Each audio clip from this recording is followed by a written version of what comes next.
Siap.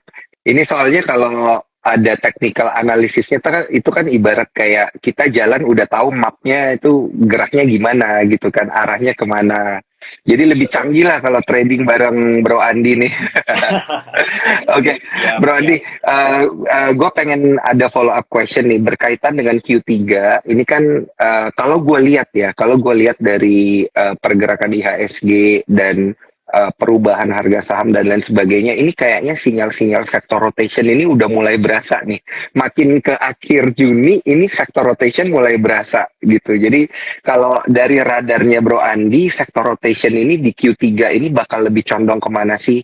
Tadi kan sempat mention ada infrastruktur gitu, tapi apakah akan ada sektor rotation ke komoditi misalnya gitu kan, atau mungkin ini mulai ada sektor rotation ke teknologi misalnya, karena kan kemarin bank-bank digital itu tiba-tiba Hmm. pada naik semua gitu ya, emiten teknologi juga pada naik semua. Nah ini di Q3 nih seperti apa sih ini iklim sektor rotationnya?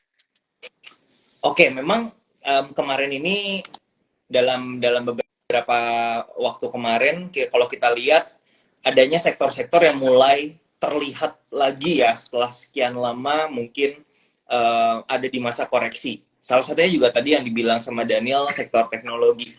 Nah, kalau kita perhatikan sektor teknologi specifically di US, itu sebenarnya saham-saham atau company-company mereka itu udah lebih outperform dibandingkan dengan saham-saham secara general di sana. Karena kalau kita bandingin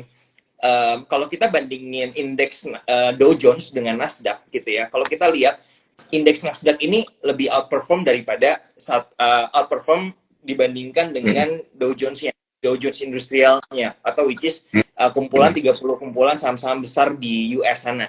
Jadi ini adalah satu tanda sebenarnya kalau di US itu sektor tech-nya itu udah mulai recover lagi kalau kalau aku lihat ya.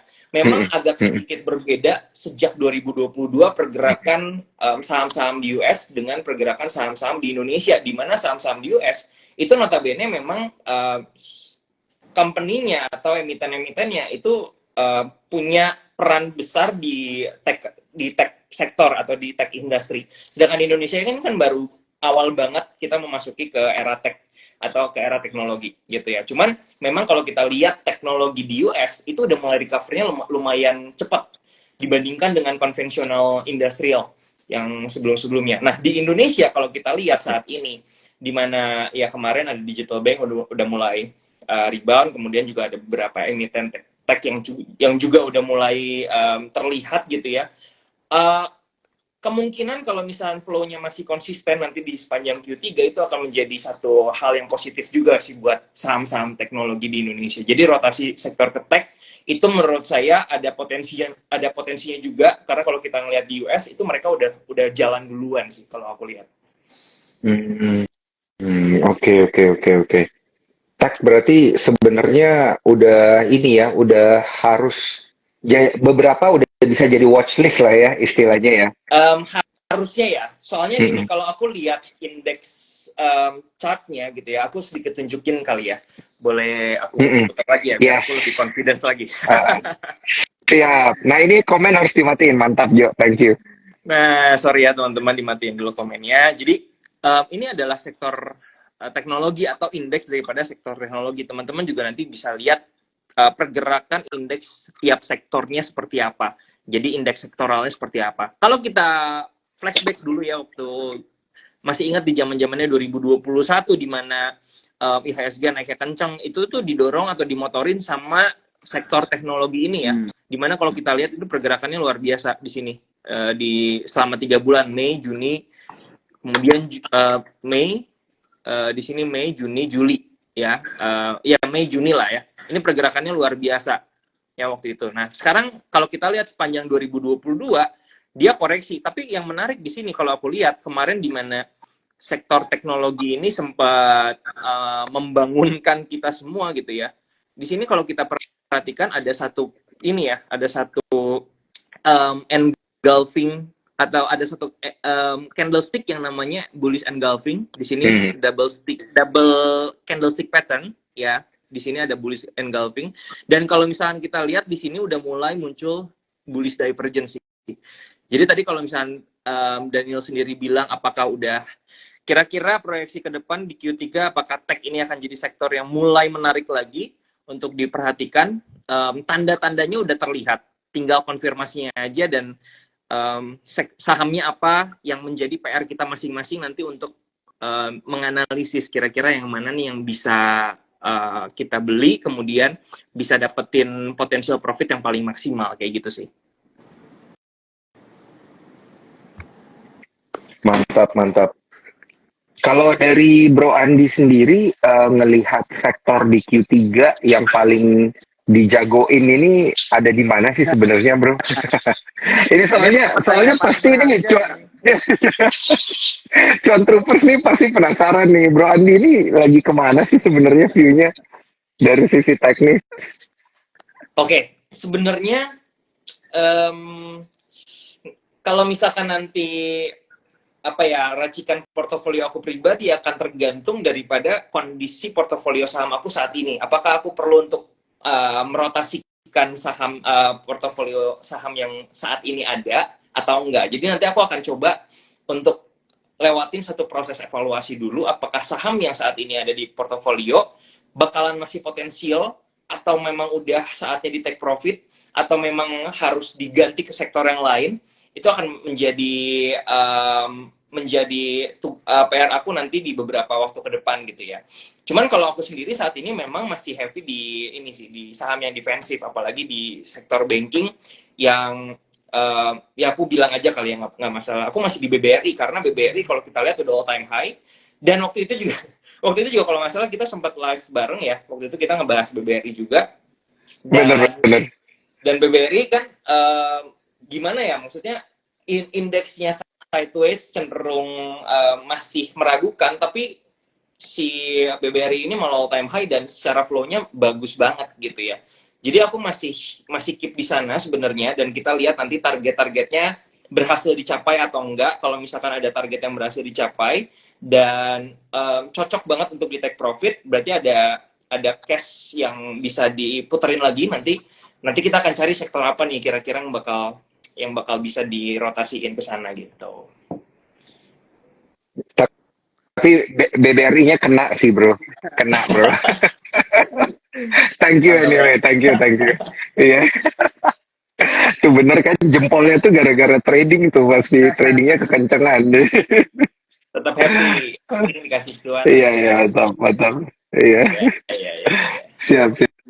Jo nih ada pertanyaan dari Jo nih kayaknya habis ini. Ini aku mau komen dulu nih, ada yang bilang cuan lebar nih kayaknya Mas Iya. Daniel selebar Kan. bro. Senyum BBRI semua tuh. Iya emang bener. Gue dapet stock picknya soalnya dari Bro Andi. Aduh. Jadi gue soalnya tipenya itu tipe yang cari aman kan, jadi carinya blue chip gitu. Tapi biasa bingung gitu blue chip gue mau ngambil yang mana. Nah pas waktu itu Bro Andi bilang BBRI oke, ya udah gue langsung masuk aja. Siap, mantap. Oke. Wah, jadi tadi udah cukup ini juga ya, cukup dalam juga nih view dari Bro Andi dan juga pertanyaannya Daniel begitu ya, bagaimana menganalisa sektor. Tadi juga udah membahas tentang sektor teknologi. Mungkin gue mau agak pivot dikit nih dari analisa nih Bro kan. Jadi tadi kan kita kan analisanya dari indeks sektoral begitu kan. Kalau dari lu tanggapan lu aja sih, mungkin secara singkat juga nggak apa-apa kalau misalnya nggak terlalu panjang jawabannya. Tapi kalau dari indeks lain itu menurut lu juga menjadi salah satu option bisa kita untuk menganalisa nggak? Contohnya indeks Serika Hati mungkin, atau mungkin dari indeks Jakarta Islamic, I think JII ya kalau nggak salah ya namanya ya, gitu kan? Atau mungkin dari indeks LQ45 dan sebagainya. Apakah indeks-indeks ini selalu mengikuti IHSG? Atau mungkin sebaliknya mungkin bisa di-share nih sama teman-teman. Ini siapa? Aku atau Bro Andi? Oke. Bro Andi. Kalau aku pribadi sih sebenarnya nggak fokusnya ke indeks-indeks tersebut ya. Kalau misalkan kita mau tahu apakah korelasinya indeks-indeks yang tadi disebutin Brojo itu korelasinya oke sama positif atau negatif terhadap IHSG, kita juga harus tahu komposisi saham-saham di dalamnya sebenarnya ada kemiripan atau enggak. Karena ada aja satu saham yang bisa masuk ke beberapa indeks ya, kayak gitu. Jadi memang kalau misalkan untuk analisis dan cari stok, aku nggak lebih ke sana.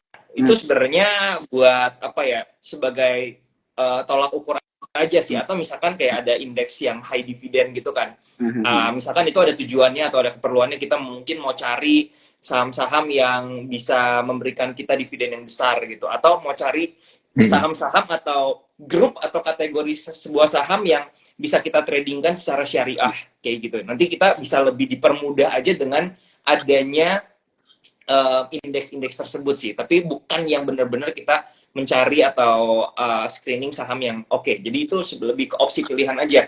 Kalau gue mau yang cari saham syariah, gue bisa dapat listnya lebih mudah di indeks tersebut, misalkan kayak gitu.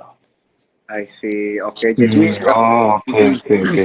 Jadi buat teman-teman istilahnya bisa dibilang itu diperhatikan lah ya komposisi-komposisi yang ada dalam indeksnya juga gitu ya, Bro ya.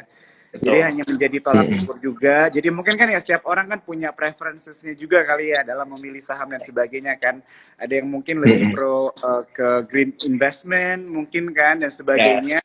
Begitu kan. Tapi tetap ya teman-teman perlu melakukan analisa juga lebih dalam. Jadi tidak serta-merta aja mengikuti indeks aja ya, Bro ya. Kurang lebih gitu ya. Benar-benar. Okay. Dan aku mau ingetin sekali lagi buat teman-teman, ini semuanya disclaimer ya teman-teman ya.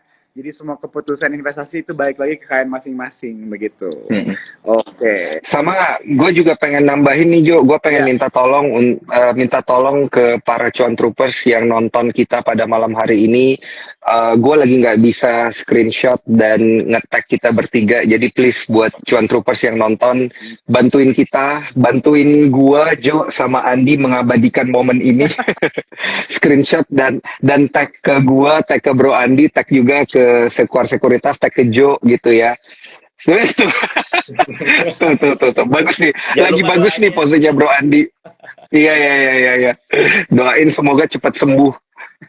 Jempolnya Bro Andi gitu. Jadi mohon bantuannya untuk di screenshot dan di tag kita bertiga. Nanti bakal kita repost juga supaya lebih viral lah ya. Betul. Oke.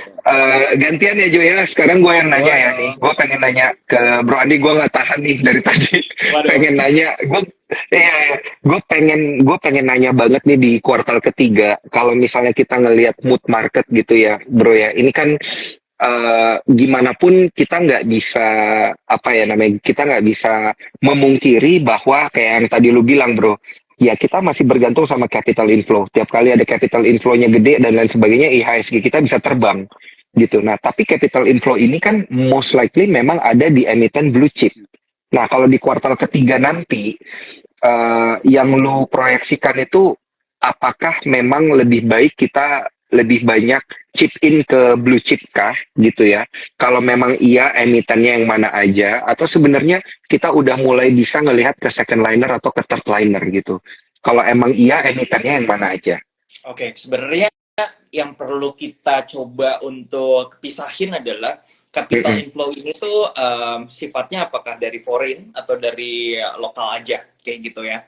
Kita perlu diversifikasi ya. Nah biasanya kalau yang dari foreign itu memang saham-saham yang pertama blue chip biasanya, atau biasanya saham-saham yang ada masuk indeks internasional kayak gitu.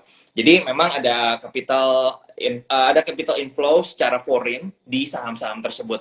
Nah, tapi kalau untuk yang second liner atau yang third liner biasanya nggak secara langsung di inflow dari foreign money gitu ya, money flow dari foreign. Nah, itu kita bisa lihat juga sebenarnya dari market makernya sendiri atau dari ininya sendiri ya, dari uang besarnya sendiri itu yang masuk ke saham-saham tersebut. Setiap sahamnya itu bisa dilihat dan kita coba untuk perhatikan dari kecenderungan volume-volume di beberapa perdagangan hari sebelumnya atau secara rata-rata weekly-nya lah. Kalau misalkan tiba-tiba ada volume spiking istilahnya ya, volume spiking atau volume yang tiba-tiba secara besar dan nggak seperti biasanya kemudian masuk ke market dan menimbulkan adanya rejection dari harga gitu ya. Biasanya yang aku lihat indikatornya itu ada dua. Yang pertama itu dari harga, yang kedua itu dari volume. Ini kalau misalkan dua-duanya ini komplement atau saling mengindikasikan hal yang positif, which is secara volume dia harus tinggi, kemudian secara harga dia harus naik. Nah ini biasanya ada something yang baik untuk menggerakkan harga daripada saham tersebut. Nah itu yang bisa diperhatikan juga sebenarnya.